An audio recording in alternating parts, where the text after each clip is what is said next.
오늘 하나님께서 우리에게 주신 말씀은 누가복음 15장 11절에서 32절까지의 말씀입니다.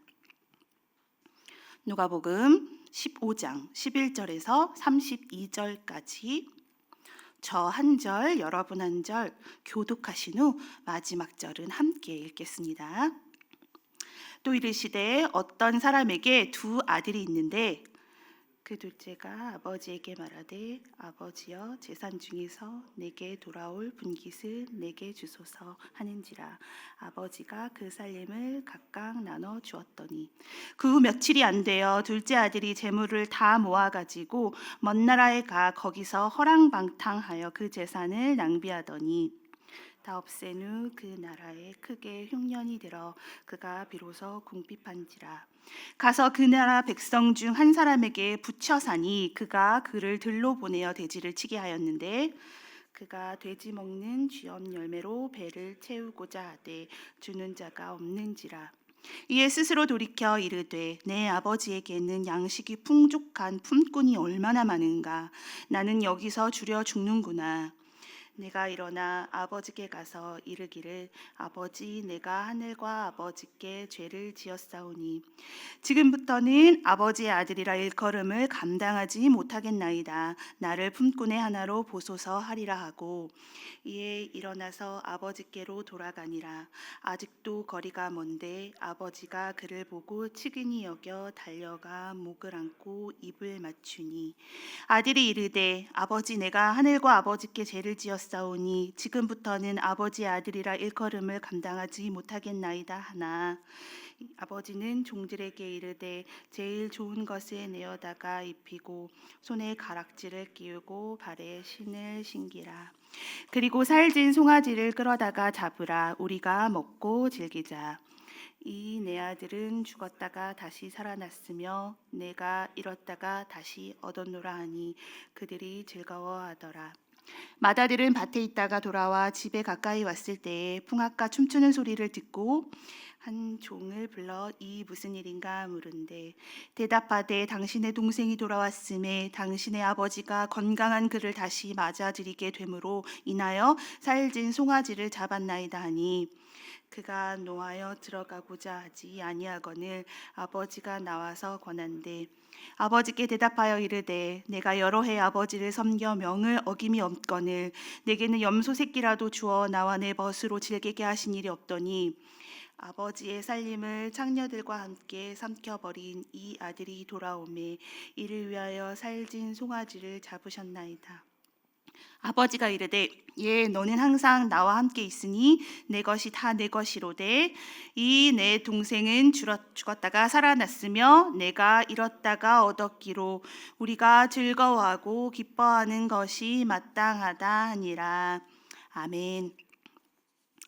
샬롬. 이 자리에 계시는 여러분과 또 가정에서 실시간으로 예배를 드리고 있는 모든 성도님들께 주님의 사랑과 은혜를 전해드립니다. 막상 저도 이렇게 실시간 예배에 설교자로 참여하게 돼 보니까 몇 분 안 되는 교직원들만 이 현장에 함께 있는 상황인데 뭐랄까 실수하지 말아야지. 평소보다 더 떨리는 건 왜일까요? 그러나 우리가 비록 서로 몸은 떨어져 있지만 그리스도의 띠로 하나 돼요. 각자의 처소에서 한마음 한뜻으로 예배드림으로 교회가 교회되고 예배가 예배되기를 이 시간 진심으로 소망합니다.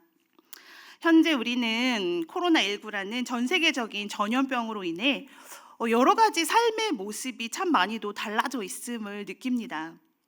예전에는 중증 호흡기 질환자나 또 혹은 유명한 연예인들이 자신의 얼굴을 가리기 위해서 사용하곤 했던 이 마스크가 이제는 이렇게 때와 장소를 불문하고 누구나 착용하고 다니는 너무나 일상적인 모습을 볼 때 저는 가끔 흠칫 놀라곤 합니다.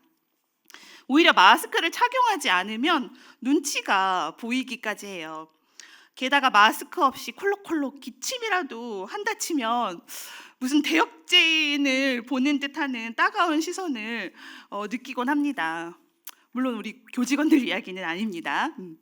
그런데 그렇게 이 전대미문의 전염병 앞에 우리는 서로를 불신하기도 하고 또 의도적으로 거리를 두기도 하는데요. 미국 일리노이 공과대학의 인류학 교수 에드워드 홀은 사람과 사람 간의 거리에 대해 연구하면서 사람은 자신 주변의 공간을 자신만의 영역이라고 여기기 때문에 상대방과의 친밀도나 관계에 따라서 거리가 달라진다는 이른바 근접학이라는 학문을 창시했습니다. 홀의 이론에 따르면 사람에게는 세 가지 거리가 있다고 해요. 첫째, 45cm 이내의 친밀한 거리입니다. 상대방의 숨결이 느껴질 정도의 이 거리는 보통 부모님과 자녀 혹은 애인, 배우자 같이 친밀한 사이에서 나타납니다. 둘째, 45cm에서 120cm까지의 사적인 거리입니다. 팔을 뻗어서 닿을 수 있는 이 거리로 가까운 친구 사이에서 흔히 유지되는 거리를 말합니다. 세 번째, 120cm에서 360cm의 사회적인 거리입니다. 제법 큰 목소리로 또박또박 이야기를 해야 상대가 들을 수 있는 이 관계는 또한 주로 업무나 일로 맺어진 관계에서 많이 나타난다고 합니다. 그런데 요즘에 우리는 이 사회적인 거리를 또 다른 의미에서 적용하고 있는 것 같습니다. 포털 웹에 제가 검색을 해보니까 실제로 사회적 거리두기, 소셜 디스턴스라는 용어가 얼마 전에 백과사전에 등재가 되었는데 다음과 같습니다. 사회적 거리두기란 감염병 확산을 방지하기 위해 사람 사이의 접촉을 줄이고 사람들이 서로 만났을 때 일정한 거리를 유지하는 것. 즉, 물리적인 거리를 두어 접촉의 기회를 줄여 병을 예방하는 것을 말하는데요. 그렇게 우리는 학교에서는 오늘 또 연장됐죠, 어제 방학 연장이라는, 또 직장에서는 재택근무라는, 또한 교회에서는 이렇게 온라인 예배라는 방법을 통해 이 사회적 거리 두기에 동참하고 있습니다. 그런데 어쩐지 이 사회적 거리 두기라는 말이 저는 조금 슬프고 씁쓸하게 들리기도 하는데요. 그래도 이 상황 속에서 누군가와는 반드시 거리를 두어야 한다면 또 반면에 누군가와는 가까운 거리를 유지해야 하지 않을까요? 예를 들어 우리는 이럴 때일수록 물리적, 심리적 45cm 이내의 친밀한 거리를 유지해야 하는 사람들이 있는 것인데요. 이건 제 생각이에요. 먼저 우리는 나와의 거리를 좁혀야 할 것입니다. 바쁘게 앞만을 보며 달려온 분주한 시간들 속에서 잠시 숨을 고르며 나는 누구이고 나는 무엇을 위해 살아가는 사람인지 나의 정체성과 목적에 대해 깊이 고민하고 상고하는 시간이 되면 참 좋겠습니다. 의미 없이 헛헛하게 그저 흘러가는 시간이 아닌 진짜 내 모습을 찾고 내가 좋아하고 기뻐하는 일이 무엇인지 찾아가는 시간이 되면 참 좋을 것 같아요. 두 번째로 우리는 가족들과의 거리를 좁혀야 할 것입니다. 가정은 하나님께서 제일 처음 우리에게 선물해 주신 공동체죠. 불가피하게 가족과 더 많은 시간을 함께 보낼 수밖에 없는 요즘, 진정한 믿음의 가정의 일원으로서 함께 교제하고 화목을 나누는 그런 시간이 되면 참 좋겠습니다. 마지막으로 우리는 하나님과의 거리를 좁혀야 할 것입니다. 지금 이 시간이야말로 우리가 하나님께 가까이 갈 절호의 기회입니다. 언제나 어려움의 시기, 고난의 때는 하나님께 되돌아갈 수 있는 최적의 타이밍이었습니다. 우리는 정신없이 무엇인가에 매달려 바쁘게 뛰어다니는 걸음을 멈추고 우리의 아버지를 생각해야 합니다. 혹여 아버지에게 너무나 멀리 떨어져 있다면 이제 다시 발길을 되돌려야 할 것입니다. 지금 이 시간들을 통해서 이 위기를 잘 극복해 나가는 저와 여러분이 되시면 참 좋겠습니다. 오늘 본문은 세상에서 가장 위대한 단편이라 불리우며 예수님의 비유에서 가장 긴 분량의 이야기입니다. 이 비유는 죄인들과 아무런 거리낌 없이 함께 어울려 식사하고 계시는 예수님을 향해 당시 종교 지도자들인 바리새인과 서기관들이 정죄의 손가락을 펴자 예수님이 자기 변호를 위해서 응대하신 이야기입니다. 바로 이전의 제설교 강도 만난 자와 그 이웃에서도 그랬듯 예수님의 비유는 강한 논쟁 속의 대답의 방식으로 이루어집니다. 탁월한 스토리텔러였던 예수님은 누가복음 15장에서 세 가지 비유를 통해 차례대로 대답하시는데 바로 잃은 양의 비유, 잃은 동전의 비유, 잃은 아들의 비유입니다. 그리고 이 세 번째 이야기는 인생의 절망의 끝에서 자신의 발길을 되돌려 너무나도 멀어진 거리에 있는 아버지께 다시 되돌이킨 한 명의 아들이 나옵니다. 그래서 많은 사람들은 이 비유를 탕자의 비유 혹은 잃은 아들의 비유라고도 하는데요. 그러나 사실 이 비유는 읽는 사람의 초점에 따라서 여러 가지 명칭이 가능합니다. 신학자이자 비유 연구가였던 요아킴 예레미야스는 이 비유를 아버지의 사랑에 관한 비유라고 부르기도 했고요. 또 다른 학자인 단커는 맏아들의 초점을 맞추어서 기뻐하지 않는 형의 비유라고 부르기도 했습니다. 이처럼 비유를 보는 관점에 따라 그 명칭은 달라질 수 있지만 중요한 것은 예수님의 이 비유에 등장하는 세 인물인 둘째 아들, 아버지, 맏아들은 모두 예수님께서 그들을 통해 우리에게 아주 중요한 이야기를 하시기 위해 이야기 속으로 끌어온 사람들이라는 사실입니다. 그래서 저는 오늘 설교 제목을 아버지와 두 아들이라고 했으며 예수님께서 이 세 인물을 통해 당시 1세기 이스라엘 청중들에게 그리고 현재를 살아가고 있는 우리들에게 어떠한 이야기를 들려주고 싶으셨는지에 대해 여러분들과 함께 나누고자 합니다. 그런데 그 이전에 우리는 예수님께서 왜 이 비유를 세 가지나 말할 수밖에 없었는지 그 배경에 대해서 알아볼 필요가 있습니다. 누가복음 15장 1절 2절입니다. 모든 세리와 죄인들이 말씀을 들으러 가까이 나아오니 바리새인과 서기관들이 수군거려 이르되 이 사람이 죄인을 영접하고 음식을 같이 먹는다 하더라. 누가복음 15장은 예수님과 가까운 거리를 유지하고자 부던 예를 쓴 사람들이 있습니다. 바로 예수님 말씀을 들으러 나온 세리와 죄인들입니다. 그런데 그들을 바라보고 바리새인과 서기관들이 예수님을 향해 조롱과 비난을 쏟아낸 것입니다. 그들은 왜 그토록 예수님이 누구와 밥을 먹는지까지 참견하며 일일이 따지고 그 판단의 잣대를 들이댔을까요? 그것은 당시 문화나 사회적인 통념을 살펴보면 어느 정도 수긍이 가는 대목입니다. 우리가 해외여행을 가거나 단기 선교를 갈 때 가장 주의해야 할 것은 바로 그 나라의 음식 문화입니다. 무엇을 먹는지, 어떠한 방식으로 먹는지, 도구는 어떻게 쓰는지, 또한 누구와 함께 먹는지는 그 나라의 아주 독특한 문화입니다. 당시 바리새인들과 서기관들의 눈에 비춰진 예수님의 모습은 늘 먹고 마시고 잔치에 참여하는 모습으로 비춰졌습니다. 당시 세례 요한은 늘 광야에서 금식하고 절제하는 생활을 한 것과 너무나 비교가 되었는데 그나마 세례 요한조차도 그들에게 눈의 가시였지만 그보다 예수님은 더한 한량으로 비춰진 것이지요. 그래서 그들은 누가복음 7장 34절 예수님을 향하여 먹기를 탐하고 포도주를 즐기는 사람이요 세리와 죄인의 친구라고 비아냥거린 것입니다. 여러분, 당시 세리라는 사람들이 어떤 사람들입니까? 세리는 유대인 출신으로 로마 제국의 세무 공무원을 일컫는데 로마는 이 세금 징수권을 현지인들에게 공개 입찰이라는 방법을 통해서 팔았고 또 고액으로 그 입찰을 따낸 사람들은 세금 할당액을 채우고 또 자신들이 들인 입찰 비용까지 충당하기 위해서 서민들의 혈세를 쥐어짤 수밖에 없었던 것이죠. 당연히 서민들의 원성이 잦아있을 것입니다.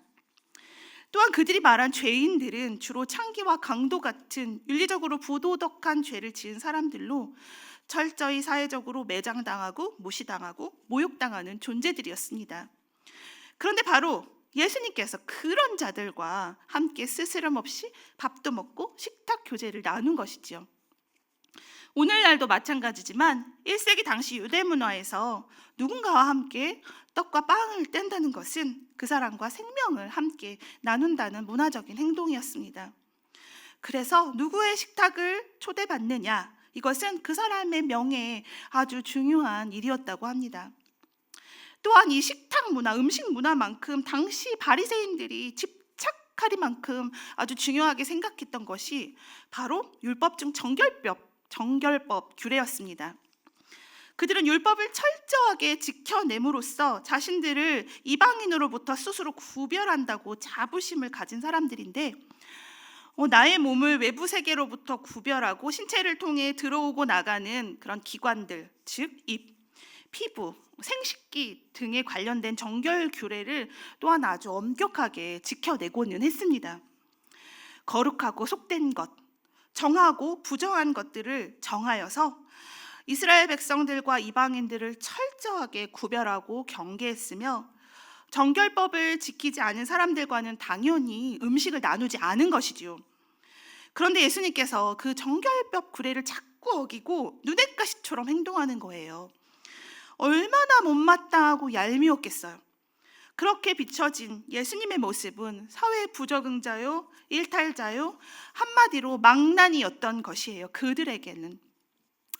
그런데 또 우리 예수님은 굳이 꼭 하지 말라는 일을 기어이 하시고 자꾸 죄인들과 함께 어울리며 식탁 교제를 하시는 거예요. 왜냐하면 예수님께서 오신 이유가, 예수님께서 이 땅에 오신 미션이 바로 그것 때문이었기 때문입니다. 인자가 온 것은 잃어버린 자를 찾아 구원하려 함이니라. 예수님이 베푸신 식탁에 각종 죄인, 사회적 약자, 소수자들이 함께 할 수 있었던 것은 장차 예수님께서 이루어내실 하나님 나라를 예표하는 것이며, 예수님은 그들을 기꺼이 찾아내기 위해, 그들과 함께 잔치하기 위해 오셨던 것입니다. 이렇게 누가복음 15장은 바리새인들과 서기관들의 질책과 정죄에 진정 자신이 무엇을 위해 오셨는지 이야기하기 위해 무려 3가지 비유를 통해 이야기하신 것입니다. 그렇기에 예수님이 논쟁의 대답으로 할 만큼 이 비유에 나오는 인물들에게는 어떠한 메시지가 있고, 그 주인공들은 현실 세계에서 누군가를 대변하는, 대표하고 떠오르게 하는 상징적인 인물들인 것이지요. 그렇기 때문에 잃어버린 아들, 즉 둘째 아들에게만 초점을 맞추지 않고 새 인물들이 골고루 이 무대의 주인공이 되어야 합니다. 먼저 둘째 아들 이야기입니다. 그 둘째가 아버지에게 말하되, 아버지여, 재산 중에서 내게 돌아올 분깃을 내게 주소서 하는지라. 어느 날 둘째 아들이 아버지에게 아버지의 재산 중 자신에게 돌아올 분깃, 즉 유사한을 달라고 합니다. 여기서 재산으로 번역된 헬라어 우시아스는 재산 외에도 본질이라는 뜻이 있을 만큼, 당시 1세기 유대 사회에서 재산은 보통 땅을 말하지요. 땅을 말하는데 그것이 곧 생명 유지의 수단이었기 때문에 재산은 곧 생명이요, 본질이었던 것입니다.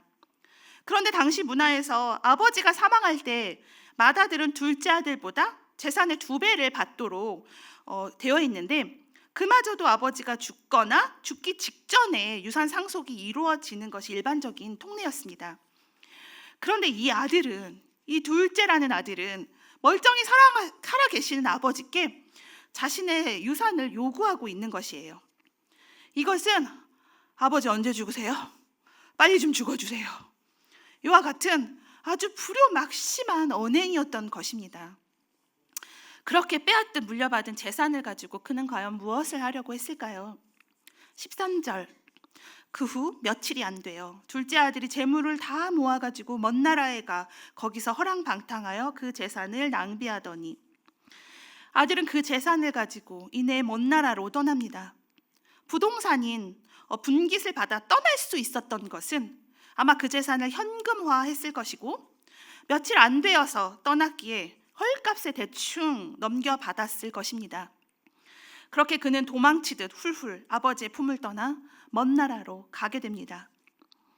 여기서 먼 나라는 확실히 어떤 나라인지는 알 수 없지만, 혹자는 이집트나 혹자는 헬라 도시 데가볼리라는 이야기도 있고, 아무튼 유대 밖 어느 나라라는 것은 분명하며, 혹은 단순히 거리상으로 먼 뿐 아니라 아버지로부터 멀리 떨어진 거리, 사회적 거리, 그 이상의 정신적, 영적으로 먼 나라이기도 할 것입니다. 즉, 더 이상 아버지의 간섭이 없고 잔소리도 없으며 동떨어지고 독립된 완전한 자신만의 영역이며 누구도 간섭받지 않는 온전한 자기만의 자유를 누릴 수 있는 나라입니다. 그러나 아버지를 떠난 삶은 자유로울 것 같았으나 그것은 곧 불행의 시작이었습니다. 다 없앤 후 그 나라에 흉년이 들어 그가 비로소 궁핍한지라. 아버지를 떠난 삶은 허망했고 그는 방탕한 삶 끝에 결국 모든 것을 다 잃었습니다. 게다가 설상가상 국가적인 재난인 흉년까지 그의 불행에 가세하는 듯 했습니다. 부족함 없이 온갖 즐거움과 자유를 누리던 그가 자기 수중에 돈이 다 떨어지게 되자 비로소 궁핍함을 느끼고 이제 그 나라 백성 중 한 사람에게 붙어서 더부살이를 시작하게 되는데요. 둘째 아들은 여전히 자기 스스로 이 문제를 해결하는 듯 합니다. 그러나 빈대처럼 딱 붙어서 누군가에게 붙어 사는 삶은 결코 녹록지 않았습니다. 어떤 사람에게 빈대 붙었는지는 알 수 없지만 그는 온정이 넘치는 사람은 아닌 것 같습니다. 그는 유대인에게 불결하며 부정한 동물로 여겨지는 돼지를 치면서 하루하루를 연명합니다. 그가 돼지 먹는 쥐염 열매로 배를 채우고자 하되 주는 자가 없는지라. 쥐염 열매는 그 끈질긴 생명력으로 인해서 극심한 가뭄이나 전염병에 창궐할 때 비상식량으로 먹는 것인데요. 때로는 동물의 사료가 되기도 하고 더 심할 때는 사람들이 먹기도 했답니다. 예수님께서 인간이 처할 수 있는 최고의 고난이자 극한 상황을 상징적으로 표현하시기 위해 이 쥐염 열매를 사용하신 거예요. 실화를 바탕으로 만들어져 1993년도에 개봉한 재난 영화 얼라이브에서는 1972년 비행기가 안데스 산맥에서 추락한 이후 살아남은 자들의 극한 상황의 모습을 묘사하고 있습니다. 처음에 그들은 술과 초콜릿 같은 기내에 남아있는 그런 비상식량을 먹어요. 그러다가 이후 그것조차 소진되자 이내 그들은 먼저 사망한 승객의 이제 살점까지 먹으면서 약 70여일을 생존하다가 마침내 구조되고 결국 29명이 사망하고 16명이 생존했다는 스토리의 영화입니다. 처음부터 그들이 사람의 살을 먹어야 되겠다고 생각한 것은 결코 아닐 것입니다. 극한의 상황 속에서 이성은 마비되고 오직 살아야겠다는 본능만이 남았을 것입니다. 예수님의 이야기 속에서 비록 사람의 살점까지는 아니더라도 그만큼 절대로 끝까지 먹을 수는 없었던 것, 극한 상황에서 살기 위해 겨우겨우 먹어야 했던 것이 바로 이 쥐염나무 열매였던 것입니다. 그만큼 둘째 아들은 벼랑 끝에 서 있었다라는 것을 예수님께서는 말씀하고 싶으셨던 것이에요. 아버지를 떠나 벼랑 끝에 매달려 자신의 실종과 먹고 사는 생존의 문제 앞에 그는 이제 맞닿게 되었습니다. 이제 그는 어떤 선택을 하게 될까요? 이제 잠시 아버지의 이야기로 가보겠습니다. 그는 유력자였을 것입니다. 나중에 그가 잔치를 베풀 때 살진 송아지를 잡으라고 명령하는데 살진 송아지를 그냥 아무 때나 이렇게 편하게 잡을 수 있었던 집은 당시에 많지 않았을 것입니다. 그런 유력자인 아버지에게 두 아들이 있었는데 어느 날 난데없이 한 녀석이 자신에게 재산을 요구한 것입니다. 멀쩡히 두 눈 뜨고 살아있는 자신에게 말입니다. 여러분, 오늘날 아빠들의 이미지는 대개 딸 바보, 아들 바보, 막 팔불출 등의 닉네임으로 볼 때나 또 아빠가 아내 없이 24시간의 자녀를 돌본다는 컨셉의 슈퍼맨이 돌아왔다라는 그런 TV 프로그램에서도 볼 수 있듯이 오늘날 아빠들의 이미지는 참 자상하고 또 따뜻한 그런 가정적인 아빠들의 그 모습이 대세입니다. 그러나 당시 1세기의 유대의 아버지들은 마치 우리나라의 예전 조선시대의 그 권위적인 아버지의 모습이랄까요? 아버지는 반항하고 또 이렇게 그런 정말 그런 자녀들을 공개적인 자리에서 심판할 수 있는 권위를 가지고 있을 만큼 당시 상당한 권위자들이었습니다. 그런 시대적인 상황에서 둘째 아들이 멀쩡히 살아있는 아버지에게 유산을 요구한 사실은 당시 굉장히 그 공동체에서 충격적인 사실이었던 것이에요. 그것은 공동체 생활을 하면서 살아가는 이스라엘 사회에서 아버지 스스로에게 엄청난 수치와 모욕이었던 것이에요. 그런데도 아버지는 이 둘째 아들의 패역한 행동을 교정하고 고쳐주기는커녕 묵인하고 그에게 재산을 나누어 준 것이에요. 초대교회 교부이자 신학자인 터둘리아는 이를 두고 탁월한 해석을 제시하는데, 이제는 우리가 많은 그런 묵상과 설교와 메시지를 통해 뻔히 다 알게 되었지만, 터둘리아는 예수님의 이 비유 속의 아버지를 이제 하나님과 연결하는데, 비록 모든 것을 다 가지셨으나 힘없는 전능자로서의 하나님의 모습으로 이 아버지를 연결합니다. 우리에게 모든 것을 맡기고 우리로 그분 안에서 스스로 우리의 삶을 꾸려가기 원하시는 하나님, 혹여 우리가 그분 품 안을 벗어났을 때 스스로 돌이키기 원하시는 하나님 아버지의 모습을 말입니다. 팀 켈러의 책 탕부 하나님을 보면 저자는 이렇게 이야기합니다. 흔히 탕자로 번역되는 문구의 형용사 프로디갈은 제멋대로 굴다의 뜻 외에도 무모할 정도로 씀씀이가 해픈, 낭비하는 이라는 뜻으로 쓰고, 쓰되 남김없이 다 쓴다라는 뜻으로, 그러므로 이 단어는 비유 속의 둘째 아들뿐만 아니라 아버지를 수식하는 말로도 어울린다 라며, 그렇게 예수님이 비유 속의 아버지를 통해 보여주신 아버지는 앞뒤 재지 않고 아낌없이 다 내어주는, 사랑을 퍼주고 또 퍼주며 낭비하는 그야말로 탕부 하나님이신 것입니다. 하나님의 퍼주는 사랑, 이 무모한 은혜야말로 우리의 삶을 변화시키시는 가장 큰 원동력이라는 것을 예수님은 말씀하고 싶으셨던 것입니다. 다시 둘째 아들의 이야기로 갑니다. 쥐업 열매조차 주어지지 않는 이 극한 상황 속에서 그는 이제 아버지를 떠올립니다. 언제나 그렇듯 우리들은 무언가가 결핍되어 도저히 내 스스로 채울 수 없을 때 그제서야 하나님을 찾는 모양새와 같지요. 17절, 이에 스스로 돌이켜. 이야기 속의 아버지, 그리고 나아가 탕부 하나님의 바램대로 아들은 자신의 현실을 자각하고 객관적으로 성찰하며 급기야 스스로 돌이키기에 이릅니다. 거짓된 쾌락의 끝과 절망의 나락에서 비로소 깨달은 것은 진정한 행복은 내가 찾을 수 있는 것이 아니구나, 오직 아버지의 집, 아버지의 품, 아버지의 사랑 안에서만 가능하다는 것을 말이지요. 그리고 그는 참되고 진실한 회개를 합니다. 혹자는 그 순간만 외면하기 위해서 되게 얄팍한 수를 쓴다고 하지만 그렇지 않습니다. 탕자의 그 기도를 보면, 둘째 아들의 기도를 보면 우리는 진실되고 참된 회개의 기도의 표본을 볼 수 있습니다. 아이고, 내가 이제 죽게 되었구나. 그는 자신의 처지를 아주 객관적으로 바라봤고요. 이제 일어나 아버지께로 가야겠다.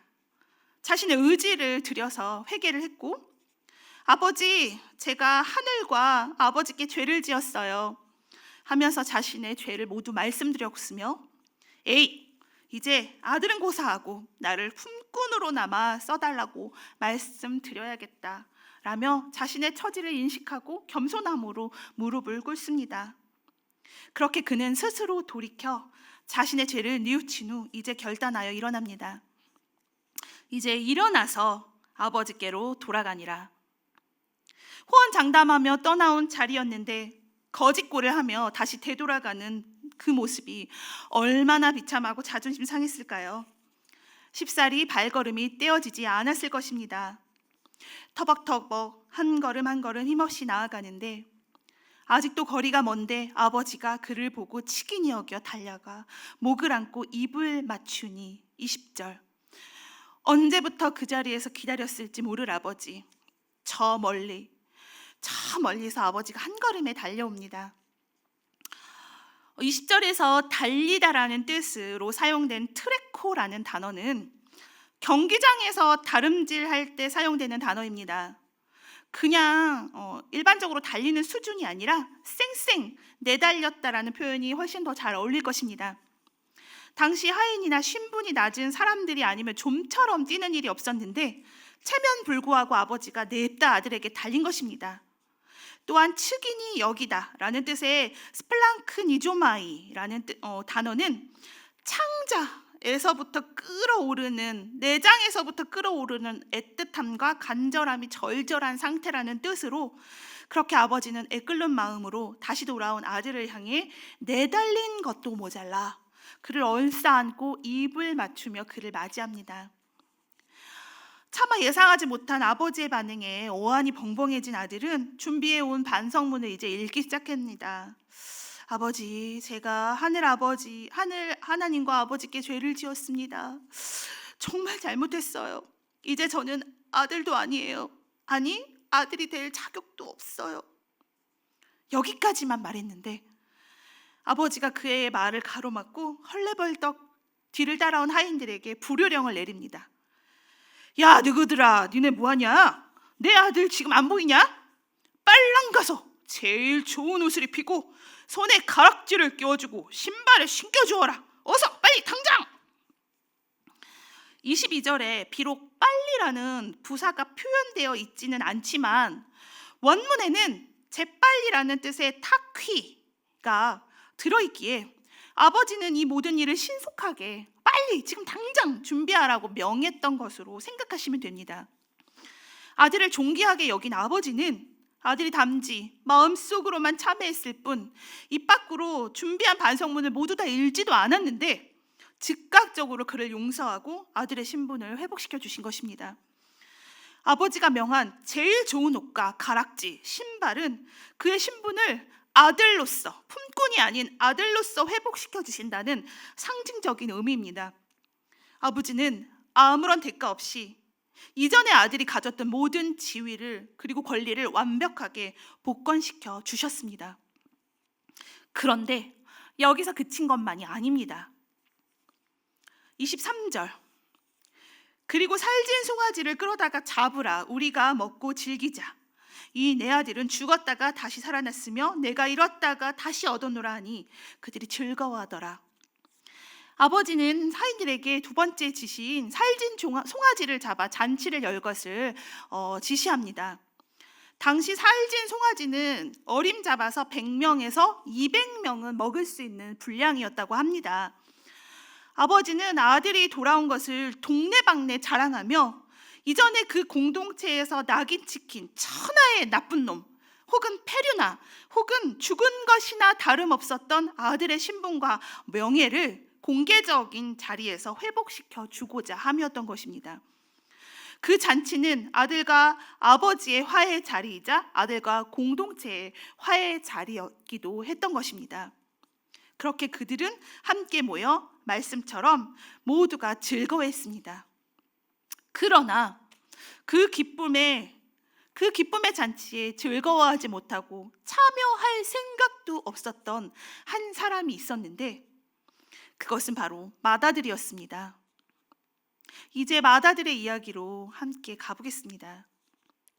많은 사람들이 말씀과 설교 속에서 둘째 아들만 그저 죽어라 나쁜 사람이고 맏아들은 아버지 옆에서 성실하게 일하며 인고하며 아버지의 곁을 지킨 사람으로 생각하죠.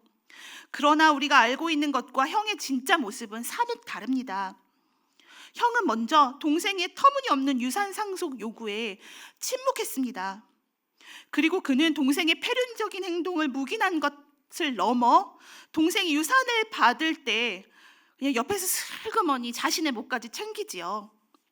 다시 12절로 돌아가면 아버지가 그 살림을 각각 나누어 주었더니로 분명히 형과 동생은 각각 자신의 유산을, 자신의 분깃을 챙겨받습니다. 더구나 장자였던 맏아들은 동생보다 2배의 유산을 챙겼을 것입니다. 그는 허구한 날 동네 밖에서 아버지가 뜨거운 태양볕 아래 하염없이 동생을 기다리는 것을 알았을 것입니다. 그럼에도 그는 모든 것을 침묵했습니다. 어쩌면 동생이 돌아오는 것이 반갑지 않았을 것이고 어쩌면 그는 평소에 동생을 미워했을 수도 있습니다. 또 어쩌면 오히려 알터니가 빠진 듯 동생이 떠난 것이 그에게 기회라고 생각했는지도 모릅니다. 그런데 절대로 돌아오면 안 될 동생이 돌아왔습니다. 맏아들이 동생의 귀향 소식에 분노하며 부들부들 떨고 있을 때 아버지가 집 밖으로 그를 찾아옵니다. 그리고 이내 그의 폭풍 분노가 쏟아집니다. 아버지, 어떻게 이러실 수가 있으세요?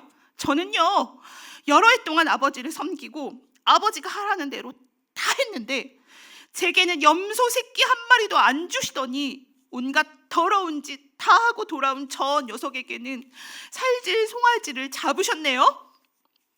맏아들이 아버지를 여러 해 동안 섬겼다고 표현한 부분에서 섬기다라는 뜻은 둘리오라는 단어로 노예나 하인이 주인을 섬기다라는 뜻입니다.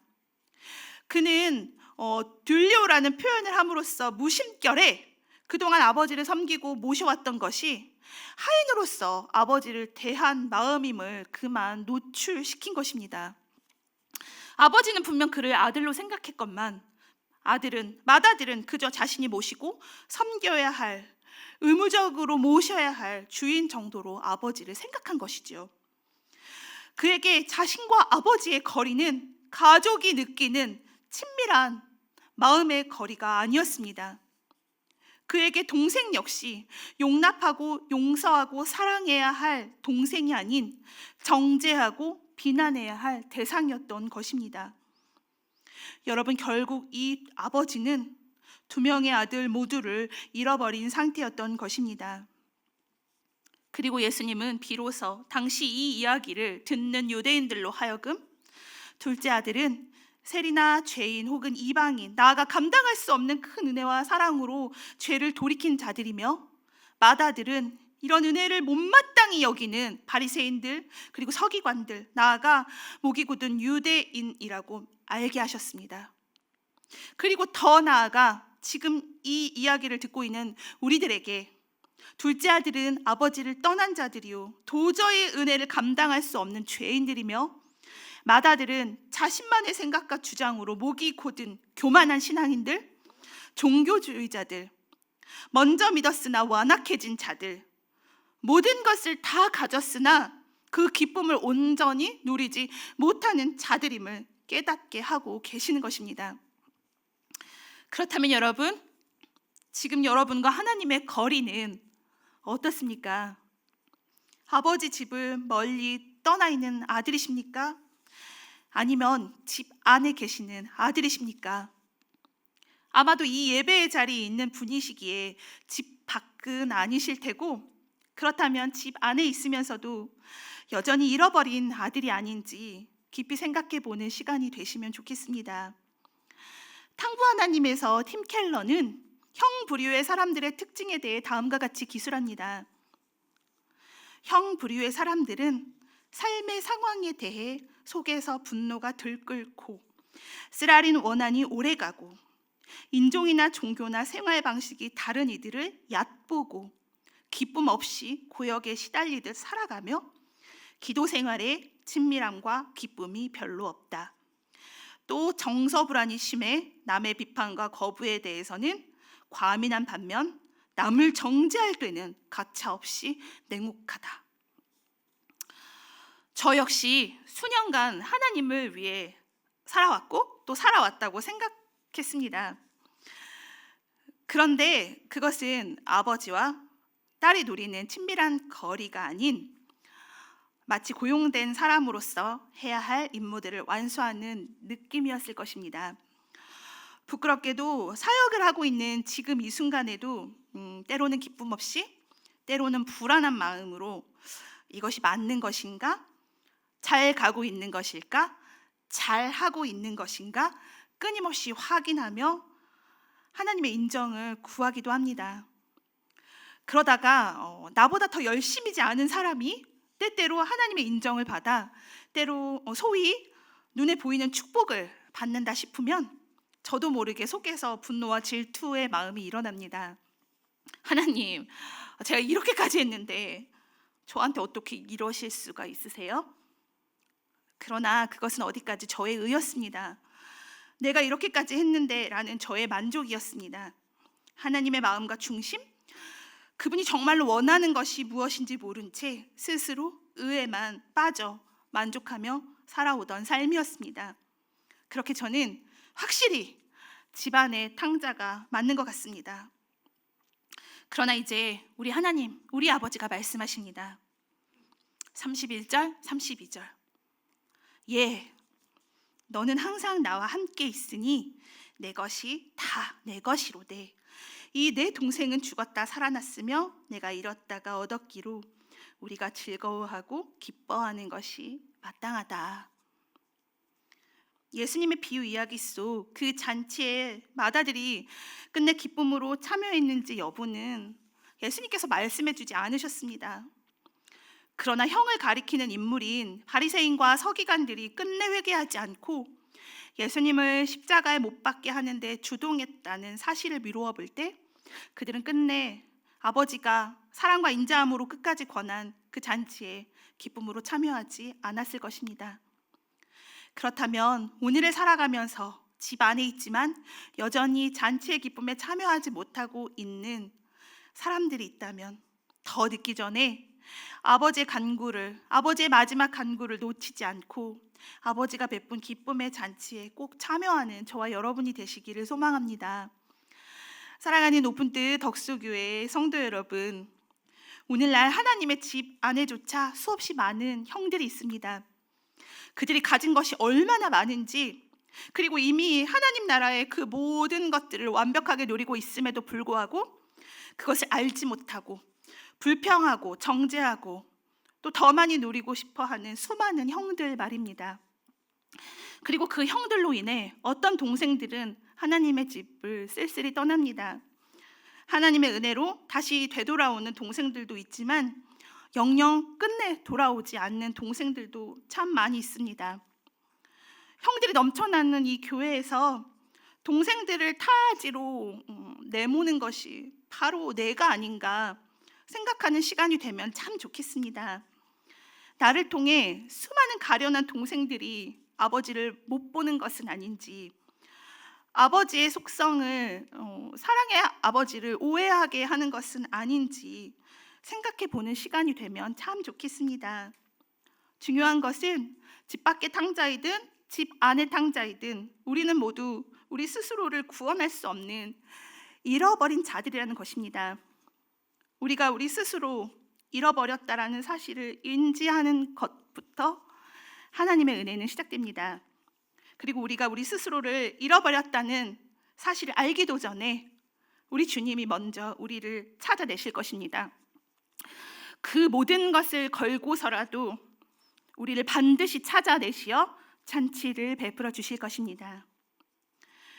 우리는 지금 사순절의 시간을 보내고 있습니다. 사순절은 우리를 다시 찾으시기 위해 아버지 하나님께서 독생자 아들을 보내주시고 그를 희생시켜 마침내 우리를 다시 찾으신 역사적인 사건을 기념하고 기억하는 시간입니다.